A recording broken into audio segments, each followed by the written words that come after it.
बच्चों, मैं अपनी 5 मिनट की एक एनालिसिस लाया हूं जिसमें मैं ये बताने की कोशिश करूंगा कि किन बच्चों का नीट 2025 में सिलेक्शन हो रहा है और उसी को देखते हुए 2026 में आपको क्या क्या बातें याद रखनी है और 2024 और 2023 से ये किस तरह से रिलेटेड है। 5 मिनट में मैं सारी एनालिसिस जो मैंने की है वो आपको मैं डिस्कस कर देता हूं, क्योंकि मेरा काम है आपको अच्छे से गाइड करते रहना, जैसे आप गलतियां कम से कम करें और अपनी एक एमबीबीएस की सीट पक्की कर पाए। तो चलो स्टार्ट करता हूं। गौर से देखो कि 2025 में किन बच्चों का सिलेक्शन होगा। यदि बच्चों लास्ट 3 ईयर के पेपर को हम देखें तो तीनों तरह के पेपर आपके पास आए हैं। 2025 में आपके पास एक टफेस्ट पेपर आया, 2024 में आपके पास एक ईजीएस्ट पेपर आया और 2023 में आपके पास एक नॉर्मल पेपर आया जैसा नीट का पेपर होता है। अब तीनों में गौर से मेरी बात को समझिएगा।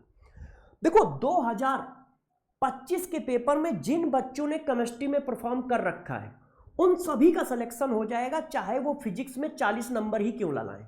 क्योंकि आप देखो, आपको 500 से ऊपर नंबर लाने के लिए फिजिक्स में सिर्फ 50 नंबर चाहिए। फिजिक्स में सिर्फ 50 नंबर चाहिए।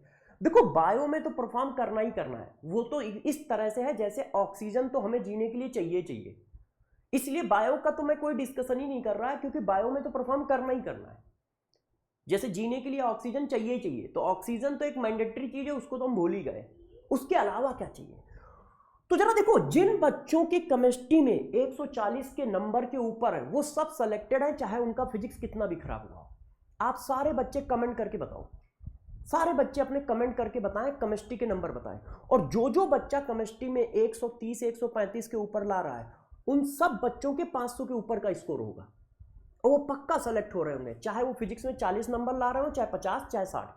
और 40 50 60 या 70 नंबर तो आराम से आप फिजिक्स में ला सकते थे, क्योंकि इतना पेपर तो इजी था कि 70 नंबर हम आराम से ले आए। क्योंकि 70 नंबर के लिए मुझे 12-13 क्वेश्चन करने हैं, बस 14 क्वेश्चन करने, और उतने क्वेश्चन इजी आए होंगे पेपर में, पक्की बात है।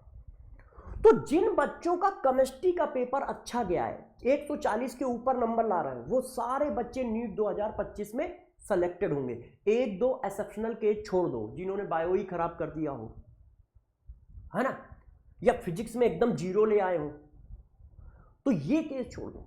मगर इन जनरल जिन लोगों ने फिजिक्स केमिस्ट्री बहुत अच्छा किया है वो आराम से सेलेक्ट हो जाएंगे नीट 2025 के पेपर में। तो इसका मतलब हुआ, जब पेपर बहुत टफ आएगा तो केमिस्ट्री 100% डिसाइडेड फैक्टर होगा, क्योंकि जब भी पेपर टफ आएगा तो जनरली फिजिक्स का पेपर टफ बनेगा। और दूसरी बात, फिजिक्स में थोड़ा सा दिक्कत भी रहती है नीट वाले बच्चों को। ऐसा मैं नहीं कह रहा हूं कि आपको फिजिक्स कम पढ़नी है, आपको तीनों सब्जेक्ट बहुत अच्छे से पढ़ने हैं। बस मैं ये दिखाना चाहता हूं कि बायो और केमिस्ट्री तो आपको फाड़ू रखनी है और फिजिक्स भी आपको फाड़ू रखनी है। मगर यदि मान लो आप फिजिक्स में चूक जाओ, क्योंकि बच्चे फिजिक्स से थोड़ा सा डरते हैं या चूकते हैं, तो भी आपकी एमबीबीएस की सीट पक्की हो। मैं बस ये बता रहा हूं, उसके लिए हमें क्या करना है ये मैं समझा रहा हूं। तो यदि पेपर बहुत टफ आता है तो आपको कुछ नहीं करना है, बस केमिस्ट्री का पेपर खराब ना होने पाए, क्योंकि टफ आएगा तो ज्यादा से ज्यादा बच्चों का पेपर फिजिक्स का जल्दी खराब होता है। ऐसा नहीं कि केमिस्ट्री का नहीं खराब हो सकता है, केमिस्ट्री का पेपर भी इस बार टफ आया है, मगर इतना टफ नहीं आया है कि 140 नंबर आप अचीव ना कर सको, 135 नंबर अचीव ना कर सको। तो जिन बच्चों का फिजिक्स का पेपर खराब भी हो गया है वो भी आराम से सिलेक्टेड है, यदि उन्होंने केमिस्ट्री में 135 नंबर के ऊपर किए। सारे बच्चे मुझे कमेंट करके बताएं कि उनके केमिस्ट्री में कितने नंबर है, और जिनके 135 से ऊपर है देखना उन सबका स्कोर 500 से ऊपर होगा, और जिनका 500 से ऊपर स्कोर है वो सब सेलेक्टेड है, चाहे वो लास्ट राउंड में सेलेक्ट हो रहे हो। अच्छा, अब और आ जाओ, यदि पेपर एवरेज है तो भी बच्चा केमिस्ट्री से ही सिलेक्शन होगा। यदि आपने केमिस्ट्री में 150 से ऊपर परफॉर्म कर रखा है तो फिजिक्स में आपने 100 भी नंबर ला रखे, 80 भी ला रखे, 90 भी ला रखे, तो भी तुम कट ऑफ को अचीव कर लोगे, देख लो आप। तो इसका मतलब यदि पेपर बहुत टफ आता है और पेपर नॉर्मल आता है तो उसमें केमिस्ट्री का बहुत बड़ा रोल सिलेक्शन में रहेगा। हम ये मान के चल रहे हैं कि जनरली फिजिक्स बच्चा गड़बड़ कर देता है। मान लो किसी बच्चे की फिजिक्स अच्छी है तो उसका दूसरा सब्जेक्ट फिजिक्स होगा, केमिस्ट्री तीसरे में चला जाएगा। मतलब कुल मिला के मैं ये कहना चाहता हूं कि 2 सब्जेक्ट आपके फाड़ू होने चाहिए, तीसरा एवरेज प्लस होना चाहिए। तीनों सब्जेक्ट फाड़ू हो जाए तो ये तो बहुत अच्छी बात है, मगर यदि 3 सब्जेक्ट फाड़ू नहीं हो पा रहे तो कम से कम 2 सब्जेक्ट आप एकदम फाड़ू रखो, जैसे आपका सिलेक्शन हो पाए। बार बार फिजिक्स को, जैसे मैं कह रहा हूं, इसका मतलब ये नहीं कि फिजिक्स आपको नहीं पढ़नी है और फिजिक्स में परफॉर्म नहीं करना है। बस इस तरह से मैं इसलिए बोल पा रहा हूं क्योंकि जरा नीट वाले बच्चे थोड़ा फिजिक्स से घबराते हैं, बस। नहीं तो आपको 2 सब्जेक्ट रखे हैं अच्छे, बायोलॉजी के साथ फिजिक्स ले लो, बायोलॉजी के साथ केमिस्ट्री ले लो, या फिजिक्स केमिस्ट्री ले लो, मगर फिजिक्स केमिस्ट्री लेके नंबर लाना बहुत टफ है।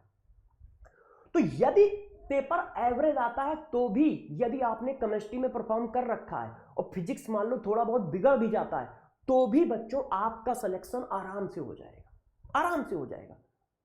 आपको एक एमबीबीएस की सीट मिल जाएगी, ये डाटा कहता है। मगर यदि पेपर इजी आया तो बच्चों आपको तीनों सब्जेक्ट में परफॉर्म करना पड़ेगा, तब आपका सिलेक्शन तीनों सब्जेक्ट में परफॉर्म करने पर होगा। इसी वजह से बहुत सारे बच्चे लास्ट ईयर परेशान थे, क्योंकि तीनों सब्जेक्ट में परफॉर्म करना बहुत टफ होता है। तो लास्ट ईयर के बच्चों का कहना था कि 650 नंबर हम कैसे लाएं, 680 नंबर कैसे लाएं। उसका रीजन था कि तीनों में खूब परफॉर्म करना था। मतलब फिजिक्स में भी 150 नंबर नहीं आ रहा है तो सिलेक्शन नहीं हो रहा है, या केमिस्ट्री में 160 नहीं आ रहे हैं तो सिलेक्शन नहीं हो रहा है। तो इससे आपको क्या सीख मिलती है? इससे ये सीख मिल रही है कि 2 सब्जेक्ट तो आपके बहुत फाड़ू होने चाहिए और 1 सब्जेक्ट एवरेज प्लस होना चाहिए। वो कोई भी हो सकते हैं, बायो को हटा दो तो बचे फिजिक्स और केमिस्ट्री। तो फिजिक्स और केमिस्ट्री में से 1 सब्जेक्ट आपका बहुत फाड़ू होना चाहिए और 1 एवरेज प्लस होना चाहिए। इन जनरल मैंने ये बातें कही हैं, इसमें कहीं से भी फिजिक्स वालों को ठेस लग रही है तो बेटा उसके लिए मैं सॉरी बोलता हूं। मैं बस एक एनालिसिस कर रहा हूं, आप फिजिक्स की जगह केमिस्ट्री कर दो, केमिस्ट्री की जगह फिजिक्स भी कर सकते हो, ऐसी कोई बात नहीं है। मगर डाटा ये कहता है कि पेपर 3 तरह से आ सकता है, या तो बहुत टफ आएगा, या बहुत इजी आएगा, या एवरेज आएगा। टफ और एवरेज में केमिस्ट्री का डोमिनेशन है कि केमिस्ट्री कर दोगे तो शायद आपको एक एमबीबीएस की सीट पक्की मिल जाए, और यदि पेपर इजी आता है तो यार आपको तीनों में परफॉर्म करना पड़ेगा, तभी आपका सिलेक्शन होगा। तो इससे ये एनालिसिस निकल के आती है कि 2 सब्जेक्ट आपके फाड़ू होने चाहिए और 1 एवरेज प्लस होना चाहिए। इन जनरल आपको केमिस्ट्री एक ऐसा सब्जेक्ट बन के आएगा जो आपको सिलेक्शन दिलाएगा, ये देखो। और ये मैं डाटा के बेसिस पे कह रहा हूं। अच्छा, अब केमिस्ट्री की बात करें तो केमिस्ट्री में आता है ऑर्गेनिक, इनऑर्गेनिक, फिजिकल। इन तीनों पर आपको बहुत अच्छे से फोकस रखना है, बहुत अच्छे से। और मंथन बैच में जो अभी चालू हुआ है, 6-7 क्लास हुई होंगी, उस बैच में पूरी केमिस्ट्री की जिम्मेदारी मेरी है। और मैं आपको इस बात का गारंटी नहीं मगर इस बात का मैं इंश्योरेंस देता हूं, आपको श्योरिटी देता हूं कि आपके पेपर में जो कुछ भी आएगा वो सब मैं पढ़ा दूंगा और वो सारे क्वेश्चन मैं करा चुका हूंगा। आपको बस सिर्फ परफॉर्म करना होगा। ऑर्गेनिक, इनऑर्गेनिक, फिजिकल सब आपकी मैं मस्त कर दूंगा, इसकी तो टेंशन ना लो, बस आपको परफॉर्म करना है। क्योंकि मैं इसी थ्योरी पे काम कर रहा हूं, मैं इसी थ्योरी पे काम कर रहा हूं कि हर बच्चे के 150 से नंबर ऊपर आए केमिस्ट्री में। क्योंकि यदि ये डाटा सही बोल रहे हैं तो हमें एक ऐसा प्लान बनाना है जिससे हमारी 1 सीट पक्की हो जाए, जिससे 1 सीट पक्की हो जाए, और उसमें इसका बहुत बड़ा रोल है। तो मैं पूरी जान लगा दूंगा कि हर बच्चे के 150 से ऊपर जरूर आए। आपको बस मुझे लगातार फॉलो करते रहना है, हर एक बात मेरी माननी है। ऑर्गेनिक हो, इनऑर्गेनिक हो, फिजिकल हो, तीनों आपकी फाड़ू कर दूंगा। इस साल मैं तीनों करा रहा हूं, इसीलिए इस साल मैं तीनों चीजें कराऊंगा। मंथन में फिजिकल और ऑर्गेनिक करा रहा हूं, ठीक है, मगर यूट्यूब पर और बाकी बैचों में कहीं कहीं मैं करके इस तरह से मैं तीनों चीजें पढ़ा दूंगा, ऑर्गेनिक, इनऑर्गेनिक, फिजिकल, तीनों। और आपको 150 प्लस पहुंचा के रहूंगा।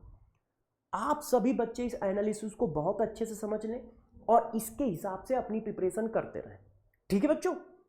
मैं आपको गाइड करता रहूंगा, मगर ध्यान रखिएगा सिलेक्शन आपकी जिम्मेदारी भी है, हमारी जिम्मेदारी भी है, दोनों को मिलकर लेना है, दोनों को मिलकर लेना है। तो सभी बच्चे कमेंट करके मुझे बताएं कि कितने ऐसे बच्चे हैं जिनके 130 नंबर से ऊपर आ रहे हैं फिर भी उनका स्कोर 500 नहीं पहुंच रहा है।